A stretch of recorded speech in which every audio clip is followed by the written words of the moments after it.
Hello and welcome back to Fully Booked, the Hidden Gems author podcast, which Craig Touch and myself, Roland Hume, chat some of the interesting facts and leading lights of this crazy industry of writing and self-publishing. And today we have a remarkable guest, a man who wears, in his own words, many, many hats. It is Ben Cooper, an author, speaker, educator, and beekeeper.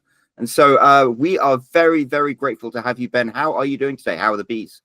Bees are getting ready for winter here. I've got them kind of put together and ready. And that kind of, if you're somebody that's multifaceted and directed in a lot of things, when writing and you got a deadline, you've got to focus on that. And my bees are kind of behind me in a less critical mode now. So till we get real cold, bad weather, but that's behind me. And writing is easier to do, especially during the cold northeast winters up here. Absolutely. Well, we are very grateful to have you. And of course, we wouldn't be here without the man himself, Craig Touch, the owner and founder of Hidden Gems and an author himself. How are you doing today, Craig? Doing well. Thanks, Roland, and thanks for coming on. Ben, I'm surprised, beekeeping isn't harder than writing, because I mean, with writing, you can't get stung. You can get a paper cut. That's about it. Oh, I don't know, some reviews. Yeah, I was going to say, Roland, there are some reviews that you that post on Amazon or something, and you wonder where this crazy person came from. But yeah, you can get stung, I think, in just about any venue. That's a good point. Well, thanks for coming on. This was something that we had discussed over email in terms of the idea of book endorsements. And you tend to get some book endorsements from your own, for your own books. And obviously that is something that helps, and not a lot of authors do that, right? So we wanted to talk to you about endorsements and in general about, why we want them, why we need them, how do we get them, all that stuff. So why don't you start us off by telling us a bit about yourself as a writer and the endorsements that you've been able to get and what you do with them, and then we'll go from there. It's a topic that everybody wants endorsements, but there isn't too many people out there that give you any guidelines whatsoever. My first publisher was through the self-publishing company, where you kind of pay them some money and they give you a product. And when I ask them, I'm somebody, Craig and Roland, that don't just pacify me with the pat answer. I'm going to ask you 1,000 questions. And self-publishers really just want to get your book out and their work's done.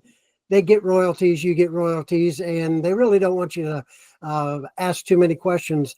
I'm one of the few that actually showed up and at their business with some, I had to show up to get I wanted my original sketches back that were in the first book that I did, but I asked them a simple question. I mean, any author would probably want to do this.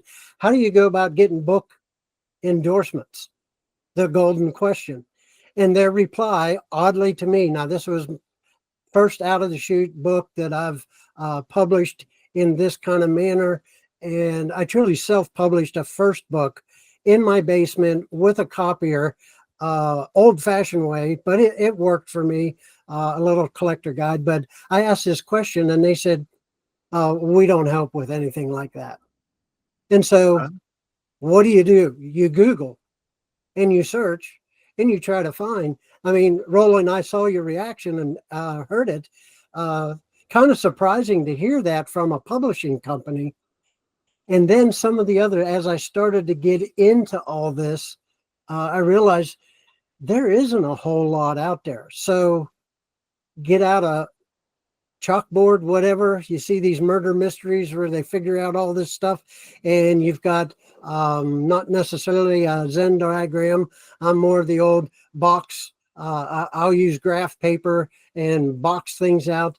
And so I've tried to figure out how in the world am I going to get an endorsement that somebody else other than me, the author, knows.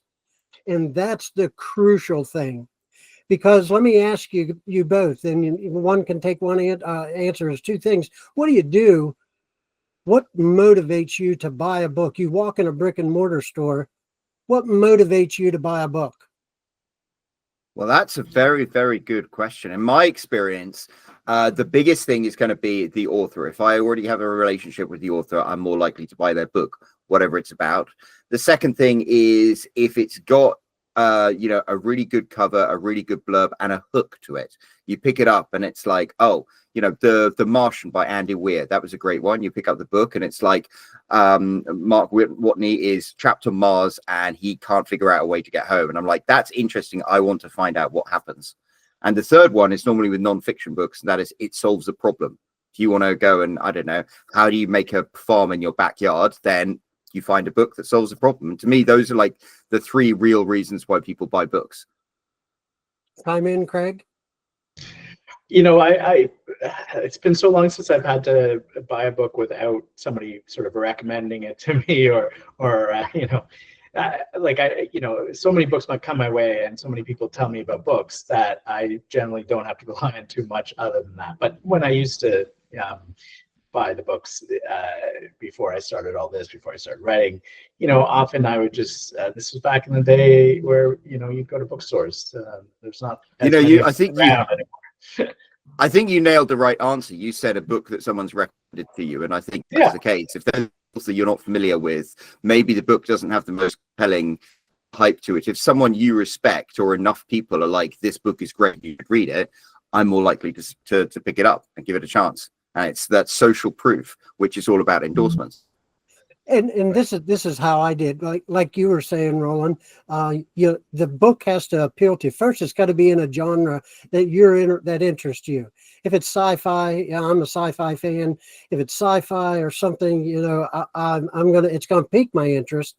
But I look at the title, look at the cover, and I flip the book over, and I read that back jacket or that back book blurb. And if there's endorsements, and if I've never heard of any one of the endorsements on there, that's a negative to me. That's something that, especially as a new author, somebody that's maybe their first or second book, they're new out of the gate, they're not sure, they don't have 500,000 followers or whatever it takes these days to get really good book contracts. But I look at, okay, I kind of know a little bit about this author, but what does somebody that might ring a bell with me say? So I look at those things. I don't even get into the book and now you can go on Amazon, Goodreads, and other places and read reviews that other people have. And you're looking for that 5-star review from Amazon, but you walk in a bookstore or at a book fair or a convention, or it could be something else that somebody's got a stand at a local farmer's market or something. And I'm going to flip that book over and I'm going to look at the content that the subject matter is dealing with. I'm going to deal with what the book blurb tells me. That's that hook that should grab you. And then I'm going to look for, well, who endorsed it? Is anybody there? And I think that's a key component that most publishers don't really give good guidance with. At least that's what I've found. So many people are self-publishing these days, KDP and other venues, and they don't even have book endorsements. They don't even worry about it. Correct me if I'm wrong. You guys probably know better than me. But if you go through KDP or self-publishing, you're going to be lucky if you sell 200-300 copies of your book. Well, it depends. I mean, I think it depends on your approach to it. If you just want it to happen organically, then that very well might be the case. Unless you got a real good market plan. Well, yes, it's all about the marketing, right? You can make a living self-publishing, and both Roland and I did that for many years, but you have to be willing to, to do the legwork of marketing and all the publishing bits that most people didn't have to do when they could rely on a publisher for that. There's things that authors really like, marketing and editing, right? Absolutely, and that's what this podcast is all about a lot of times, right? Is we're talking to people about all the different hats you have to wear as a self-publisher. Right. Most people just don't want to do that. They just want to write the book, and so you end up having to learn these things or hire somebody to do these extra things for you. And one of them maybe is getting endorsements. It's sort of like the book reviews, like we were saying, but it's from a trusted source. You can look Right. at book reviews and say, oh, all these random people said these random things about the book. But when you see an endorsement, often it's from somebody you recognize, and you say, okay, well, there's a bit more legitimacy on that, and it's printed right on the book or whatever, right? So I kind of had to go from that organic ground zero and figure out, what am I going to do? And it deals with marketing as well. Book endorsements is a form of marketing, because you're pitching and you're selling your book idea to somebody that you want their stamp on, or their little seal or thumbs up. And what I tried to do and try to tell people that are getting into it, especially their first book, your marketing and your endorsements happen at least 6 months before you finish writing. Oh, interesting. At least 6 months. So I gathered up about 30 people that were excited about this first book that I was going to write. They all, Facebook, other social medias. So can you keep us updated, in tune, whatever? I brought them into my inner circle, and they became part of my marketing strategy as well. And I use them to bounce ideas off of. I split 30 people into 5 groups, and I said, help me get some ideas. I had some, and I'll be honest with you, they were lofty. Some of them I found out that I got out of 5, 3 out of my 5 in my top 5 list endorsed my first book. Oh, well, that's Wow. fantastic. That's a good That's a ratio. So, but 2 of them did not, and 2 of them did not for the very same reason. And I'm going to dig into that just real shortly. But so we talked about what causes you to want to buy a book. So you got to start thinking of that from the author standpoint, to market that, and not only to market it for yourself, but you've got to market it for whoever you want to be on that endorsement list. So authors are word lovers. They like, I don't always gravitate to the first definition of a word. I like to look at definition number 2 and definition number 3. And so I came up with the word brash, BRASH. I shared this ahead of time with Craig, and just out of the gate, out of the beginning, when you hear, if you're called or something you're working on is referred to as brash, it's a negative. Normally it's a negative. But the third definition is pretty cool, I think. And, these creative people like authors, artists and stuff, they think way outside of the box, especially. And this is the third, according to Merriam-Webster's dictionary, full of fresh, raw vitality. That's what the third definition of brash means. And it gives an example, like a brash frontier town. You think that old Western town that's just new, the train maybe has just come in and it's just buzzing with activity and it's fresh and it's new. And I loved that definition of brash. But so I guess like authors and whatever, I use that as my framing or my basic. But before we get into that, here's who you don't want, and a lot of people get for the endorsements. Their high school or college English literature teacher that nobody heard of. Grandma's always going to support you, but you don't put her on the back cover of your book unless that book is something that grandma and you went through something very adventurous or traumatic, and that becomes a crucial catching or a hook for the reader to be able to say, oh, this is what one of the characters, if you're doing nonfiction. And that's where I tend to do it. So you don't get your best friend, your mom, your teacher, or somebody that, oddly enough, there are companies and places out there that they don't know you from anybody else, and you pay them enough money and they'll write you a book endorsement. And I've seen them, got them messages from them before. And so before, like I said, before we get into that, I took the liberty, guys, today just to search. I don't know if you know what the top 5 books are in the New York Times bestseller today, as of right now. The Waiting by Michael Conley.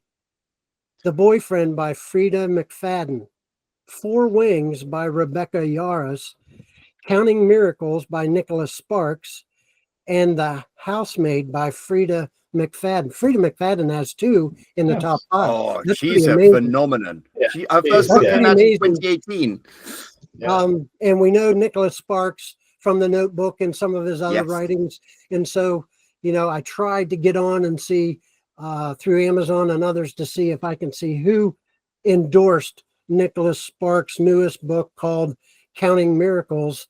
And it's kind of like What If. It's a kind of what if novel that kind of sparked my interest. And, you know, Washington Post, do people know about the Washington? Is that some name that's pretty, you know, familiar throughout the world? Yeah, that's the kind of things that you want to see on the back jacket, if it's a hardbound, or that book under that book blurb. And so you need to start looking at it. One of the books that I use as an example, sometimes I teach a right to be published class locally here, and is Where the Crawdads Sing. Long before, that's an international bestseller. And Reese Witherspoon is somebody that endorsed that book. She basically elevated it, didn't she? And then made a movie out of it. Her name and fingerprints are all over that movie.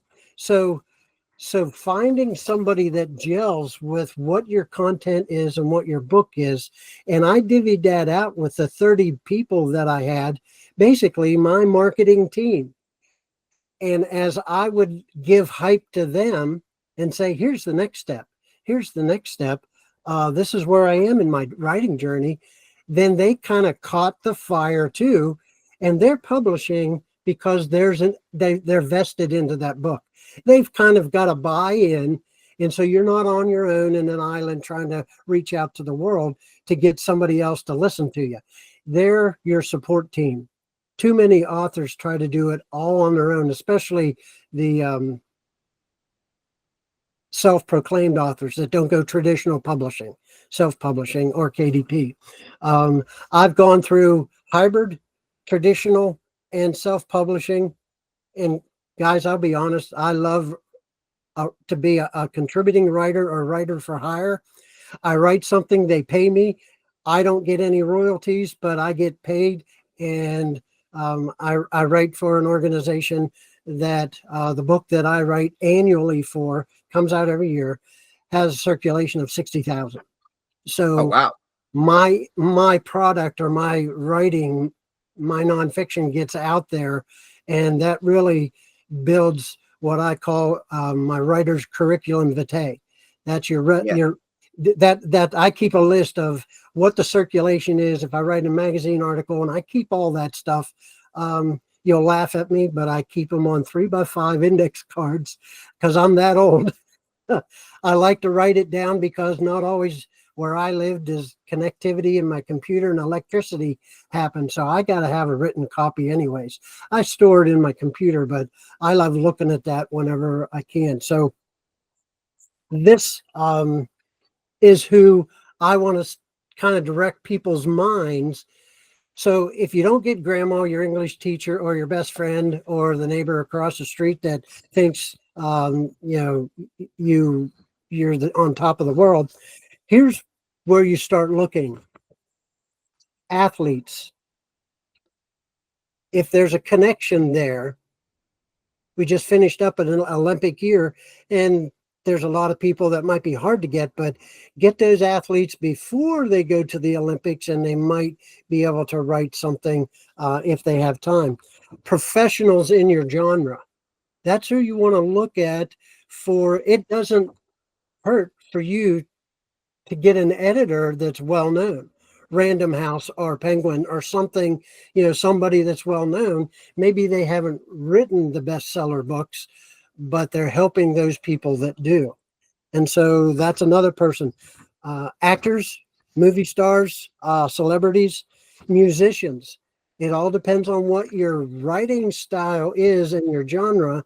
Don't be afraid to go back. I'm thinking about writing. I'm a graduate of Penn State, and I've got a book that I've got some outlines and things, and going to Penn State Press, but then also going to retired people that worked in that area and seeing if they would be willing to, one, help, even maybe write a foreword or something, or an endorsement. And if you're going to use authors, don't use an author that nobody's ever heard of. Use somebody. We can't get Nicholas to sign my book. Yeah, it's probably not. But don't count that out either. Because if you don't try, I like the famous Yoda quote, Star Wars, there is no try. You either do or you do not. And Right. most people do not. So when you want to get these people and you don't know them, right? These athletes, these actors, these whoever, are you sending them copies of your book and you're saying, hey, this might interest you because of the topic that I know you're interested in and the topic of this book, and would you mind writing an endorsement, or how are you doing that? That's exactly, Craig, how I did it. Not having one of them, I developed and had a family relationship through a cousin. And this is somebody that's known worldwide in the genre I was writing. Not everybody's going to know that person, but my target audience, it goes back to marketing, target audience. And if they see a name on there that means something, and I wanted somebody from a higher education standpoint, somebody that what I would call boots on the ground, average Joe American citizen, but had some status to their name. And then another person that actually was crucial in planning that idea to write that first book. So here's my steps. Here's how we're going to look at BRASH real quick. The B in BRASH is for bold. You got to be bold. Rarely does something fall on your lap. Now, I say that, and I can give you, if we had more time, 2 incidents. One outside, one was a job. The other was getting a writing gig that has lasted 5 years now. I've already completed and it's edited, done, ready for 2026. That's already done. I'm starting to think 2027 now. That's how far ahead. But be bold. Go for that prize that seems unattainable, because, guys, what's the worst that they could say? No, or no reply. I think the worst is no reply. Yes. And that happens in the writing world so much that's my little pet peeve. Whenever they don't even take the time to say, sorry, no, we're not interested. That's all I need to close that door and move on. Otherwise, I think, am I still in the radar or not? You never know. So B is I think that the bold, it makes sense when we're talking about reaching out to all these people that you don't know. You're cold calling athletes or actors or famous authors, and you are probably thinking, oh, why are they going to do this? Why are they going to be interested in my book and want to write a blurb for me or an endorsement for me? And that's where the B comes in. You've got to be bold. You got to take that chance. And these are layered. Yeah, so these are layered, Craig. So boldness is going to run through the rest of the steps too. You don't stop being bold, because you need to do some other steps too. The second R is research. You just come up with a name. You come up with a name that you have that you think, yeah, and you've got your support team that may be helping you come up with some names and thinking, yeah, this person, or check out this person, or what about this? What about that? And then you go, just like you're doing the comps, as I call them, you're writing a book and you're wanting to pitch it to a publisher. You need to say, well, here's some other books out there that are similar, but mine's better because, and then you tell them why. Because it has this, or it addresses this. That research, when I found out this the one that everybody knows that endorsed my first book, I found out this is a person that hates to receive mail. but his wife reads every piece. Oh, She's the clearinghouse. She doesn't bother him unless she taps him on the shoulder and says, I think you need to respond to this. And so if you do and find some background research, one of the research, this person, I found their mailing address by doing a Google search. That's as far as one step, and I had their mailing address. One step. And then, amazing. And so, even if you're only 3/4 of the way done, get that address, form a letter, and be bold and send that out after you've done a little bit of research. And it may be what you did or some of your other support team that's working for you and with you. And, if you follow somebody else's, gives you a good lead, boy, that's going to make them even more excited about when this book comes out and selling copies and marketing for you. And then you have to acquire. The A in BRASH is acquire. You gotta get some hard copies of endorsements. I suggest looking for 5. My goal was send out at least 5 letters with a rough draft, however far you are in your manuscript, and then wait for a response. That first one, the most famous one, came back in 2 days or 2 weeks. oh wow, is that all? 2 weeks. I thought it was a Dear John letter. Sorry, but I don't do this kind of stuff. It was so unique and so the style of that person. It came back on a sheet I actually laminated, only about 1/4 of a page of yellow ledger paper, lined papers, cursive written in hand by the one that I wanted the endorsement for. And it blew me away. You got the endorsement. It's on your book. Did you want to share who that was, or you? I'll suspend that to keep that suspense a little bit more when I get through the BRASH. And even before you do that, part of that S I have send, you got to send out some messages. You got to send out to places. When I talk about send, and here's the 2 that I learned, go for individual people. There's some organizations that would line up perfectly with your genre or your topic, but organizations will almost inevitably say, no, if we do it for one, we got to do it for all. Does that make sense? That does make sense. So I went for 2 well-known worldwide under the people, industry. Well, it's not industry, it's companies. Now, they're going to say no because that went to corporate headquarters. But if you go for an individual within that company, that changes the whole game plan. Because then you're dealing with a human being.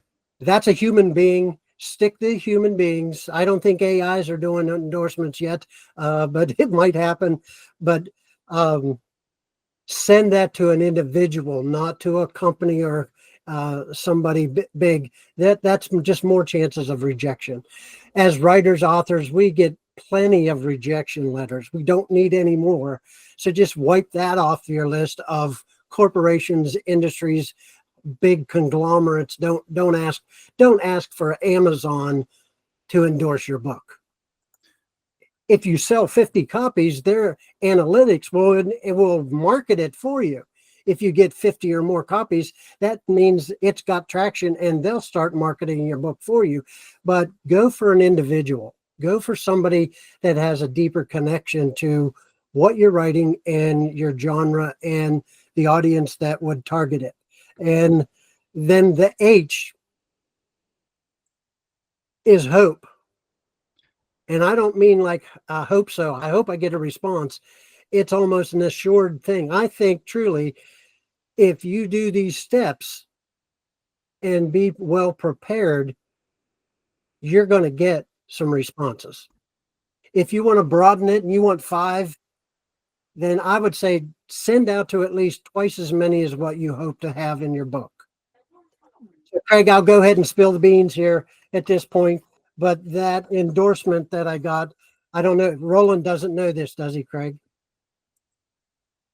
Who it is? I don't even know who it is. Oh, I thought I told you. Oh, maybe you did. Maybe I missed it. It's Phil. It was Phil Robertson from Duck Dynasty. Oh, right. Yes, I you know did who he mention that. is. Everybody right. knows who the Duck Yeah. Dynasty guy is.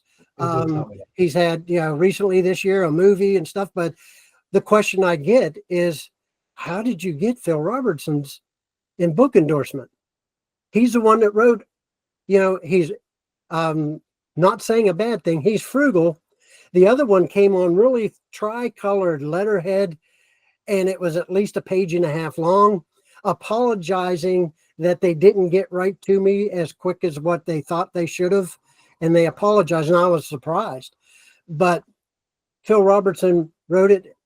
His wife, Miss Kay, reads through all the fan mail from Duck Dynasty days, even till to this day, from their movies and books and other things that he's done.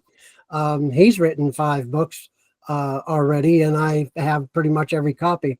But I sent 3/4 of my book, the draft, to him. But I addressed the envelope to Phil and Miss Kay.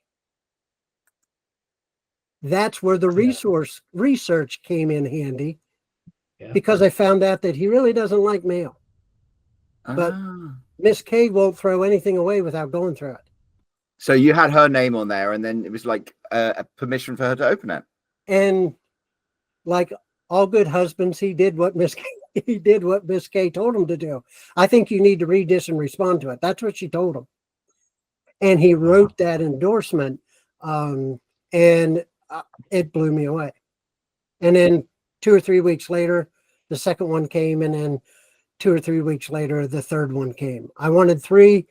I got the 3 that I really wanted, and it worked out well. To expect an endorsement to fall in your lap, you need to know that before printing. Your endorsements need to come before printing. Absolutely. Right. And some traditional publishers will help you get endorsements and steer you. Others will not. All depends on the size and the scope of the publishing house. So when you sent them the letter asking for the endorsement, you included a copy of the pre-release book. Is that how it works? I had probably 75-80% of it done, and it draft. I had a stamp and put draft on it. And so people say, how in the world did you get this? I said, I went through these 5 steps, BRASH. That's how I did it. I just went through being bold and researching and, all those steps that need to take place. And I got the 3 out of the 5. The only 2 that I wanted were corporations, and they both said exactly, almost parallel, the same thing. We can't do it for you because we'd have to do it for everybody. We're not going to pick and select. So that taught me, go for individuals, go for your dreams, pick who your dream, whoever you want to have. So when you get those individuals that work at a big corporation, are they able to say, you're going to have the person's name and then the corporation that they work for, so that that sort of lends, almost implicitly that the organization is endorsing it? Or is it that they are names that people know are affiliated with that it's corporation? John Smith that works as acquiring editor for Random House or something like that. Okay. So you want to have that. It's not getting their official, and it's coming in the back door with their endorsement. Right. Yeah. It's kind of like, smart. What do they call that? When you got to have 500,000 followers in your writer world, but then when I'm writing and saying it's borrowed, not contact, I can't remember off the top of my head, where that 60,000 that I write for this annual publication, that 60,000 circulation helps me get closer to 500,000 followers, because that's borrowed people. Those are readers that I Right. can somehow come in the back door and claim as people that are in my numbers, so to speak. And a lot of the publishers, some say we don't care about content, it's all about numbers, because it's all about So, how many books we'll sell. so when you send out a letter to these people, what kind of information do you include in that? Do you say, I have 500 people, 1,000 people that follow me that read my stuff, or are you just Nope. cold, just saying, hey, here's a book I think you'd be interested in, I'd love to get your endorsement? Not cold. I'm as human and as vulnerable as possible. With, for example, if there's a connection, if there's a connection, I don't mean you would come in with a cold message. I just mean like cold calling, right? Like Right. they don't know you. You're just coming in and saying, hey, here's a book that I wrote, and I'm hoping you can do it. But you're not giving all this other stuff, saying, and here's my basically here's my resume. You're just saying, here's my book, and here's Right. why you might enjoy it. And with Phil Robertson, I started out, I said, I understand you don't know me from Adam, but I really think, based on what I know and research and have seen about from you, that animals are part of your wheelhouse. And that first book dealt with animals. And so I found in that research what connects you with that person you want the endorsement for. And so the second one, yeah, I used a family member. The guy actually grew up in the same small farm community that I did. And I'm related to some of his relatives, been in their weddings. But I didn't want to just come out with all that and say, you need to do this because I'm related to you. That's not, you need to do, I'm reaching out to you because, more importantly, I think this speaks to what you're all about, your career, your whatever you're involved with. And you'll be surprised at like me, shocked, having no help outside of just myself and coming up with this, to get some kind of goal or plan in place and then work that plan and see it come through. Now, since I've written some other books, I look for an artist. I mean, actually a couple children's books. And so I look for somebody that's been an illustrator for over 100 children's books. Oh, wow. 100. And over 100. The guy Yeah. that did that endorsed one of my children's books illustrated over 100, and another person that has written over 100 children's books. So if my market and target is children's books, then I'm not going to go to Phil Robertson or somebody else. I'm going to somebody that's going to fit that genre, fit that target audience. And that's where the research, you go back, you're being bold, but you're also doing the back work of research, or your other people, your support team that you have with them. There's people that love to see you succeed, and they want to see that book out and hold it in their hand as even earlier than you. I had one guy said, I've been waiting so long for this. The book sold for $15.95, my first book, and he gave me a $50 bill. He said, I've been so excited for this. And so I've sold 75% of the books that on my first book, I've either mailed or hand given to the people. And 25% are sold on Amazon, Books A Million, and Barnes and Noble. They're sold in any English speaking country. So Australia, New Zealand, England, Canada. And so it's neat to see them come in with the Amazon reports that you get where they're sold. And so I know we're getting short on time, and that's my process of landing book endorsements.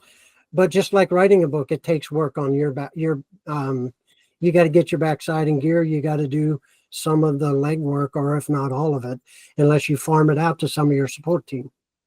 Yeah, I mean, I think that what you're talking about here, it makes a lot of sense, and I think that you've done you've come up with a great system, and you've one of the things that I think a lot of people do is they what is the term for it, like so they not self-destruct, but like they put themselves in their own way by not taking those chances. They'll be like thinking to themselves, okay, what's the point of me? I'm a first-time author. I send out my stuff to Duck Dynasty or to any of these people. Who cares? They're not going to care, right? But that's the defeatist mentality. Yeah, the defeatist. That's what I'm looking for. They're defeatists. They're being defeatists before they even start. They're just convincing themselves it's not going to work, and you've shown that it does work. And I mean, you think about it as a person, right? As probably a lot of authors, we're not necessarily famous, right? But if somebody sent us a book and said, "Hey, would you mind endorsing this if you like it or whatever," we'd probably feel flattered by that, and we wouldn't be like, "Oh, forget it," And sure, when people's names get really big, they're probably getting lots of those, and it's hard to get yourself seen by them and get through everything. But then you have ways to do that too. Send it over to somebody that they trust, right? Like his wife or whatever. Figure your way in through the back door. And I think a lot of what you've said here is some great advice. I'm really happy you were able to share it with us.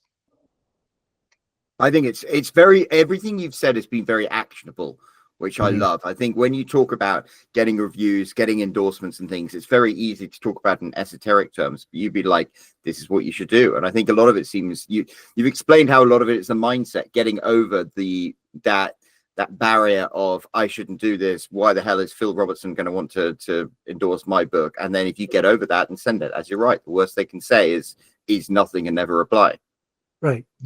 And I think the idea that you look at, like, for example, with the children's thing, it doesn't have to be a famous person. It can be somebody who's written or illustrated tons of the books in that genre. And that's incredibly smart to me, because it means, you're trying to sell to that genre. The people that are reading that, looking at that book, they'll say, oh, it's endorsed by this person. And they've written so many books, or they've illustrated so many books, that name will probably be familiar. And even if they don't remember why, they're like, oh, I've heard of that person. He's endorsing this, right? It's genius. It's really great advice. So we are approaching the top of the hour, and I think you've been very, very concise, and you wrap things up perfectly. So if anyone has listened to this and they've enjoyed what you've had to say and they want to find out more about you and more about what you do, where can they go? The easiest thing, I have a Ben Cooper author speaker on Facebook, Meta. That's where I do most of my work. But the easiest way is just to email me directly. It's Cooperville. I'm the old style. If you remember Green Acres and Hooterville, that's my mentality. But my last name, Cooper, Ville, at breezeline.net. And that's those two venues are where I hang out. Either I'm on reading and going through and answering emails with my beekeeping, with my speaking, with my other stuff, and Facebook as well. Manage several pages. But Ben Cooper is a very popular name. The guy used to make Halloween masks. They used to come out with Ben Cooper on the back of all of them, but I'm not that guy. But I appreciate it. I'm not expecting. Now, this is just 6 years that I've been in this. I'm coming up on 6 years, and I'm expecting to get book number 12 by the end of this year. So that's amazing. And I was a one and done book writer. I just wanted to write this one book and be done. But I learned so much in that writing and saw that other people were kind of, flopping around, not knowing what to do. And so I kind of developed a writing class and some other stuff. And an editor said, you should take that first book and make children's books out of it. I did that and found a traditional publisher, and, things just really lined up well. So it's a great retirement thing to do. Sure. I can imagine that. Oh, well, what an inspiring story. Well, thank you. Well, okay, we have very much enjoyed having you on, Ben. Craig, do you have any final thoughts before we start wrapping things up? No, but why don't you give us the title of at least one of those books, or maybe even the one that was endorsed by the Duck Dynasty guy, or that first one actually is a product. I've been wanting to write that book for 20 some years prior to getting it out. And I had a motivator. I had a second cancer diagnosis, and I had 3.5 months to wait for surgery. Yes. Oof. 3 days after that cancer diagnosis, I decided, you know what? I'm going to write this book that I've been wanting to do all this time. So I swapped up, instead of worrying, I wrote. And that was my therapy. And that kept me, my mind occupied to get that done when life got in the way to do that. But it's called All Nature Sings. And it's actually, a lot of it is my experience working in the agricultural field, and working with animals, writing about what we can learn, what characteristic traits we can learn from animals and apply it to our human lives, because there's a lot of great examples there. And to have Phil Robertson endorse that book, because he's all about hunting and fishing and ducks and all that stuff, his wife said, this is something you need to look at. And so, in my opinion, it was a perfect match, and I was bold. I went for it, and it came. If I did nothing, it would probably never amount to much. Yeah, nothing is going to just get handed to you in this life, is it? No. Well, if it does, beware. Yeah, absolutely. Well, thank you so much, Ben, for joining us. We've really enjoyed this conversation. I think a lot of people are going to get very inspired by it. So my request to them is we will obviously pop a link down to Ben's website and all of the information you need to know about him down below in the description. So scroll down there, click on it, and check out everything Ben has produced himself. And while you're down there, you'll scroll down past that big empty comment box. Why don't you do us a favor? Why don't you do Ben a favor and just leave a little comment and let him know how much you appreciated everything he came here to share with us today. I'm sure we would all really appreciate it. Finally, there's that subscribe button if you haven't already. There is the like button. Make sure to give that a smash. And there's a bell icon. So if you click on that, you will get notified every time there is a new episode of Fully Booked. And of course, there will be a brand new episode of Fully Booked coming out next week. So we look forward to seeing you there. Thank you very much for joining us.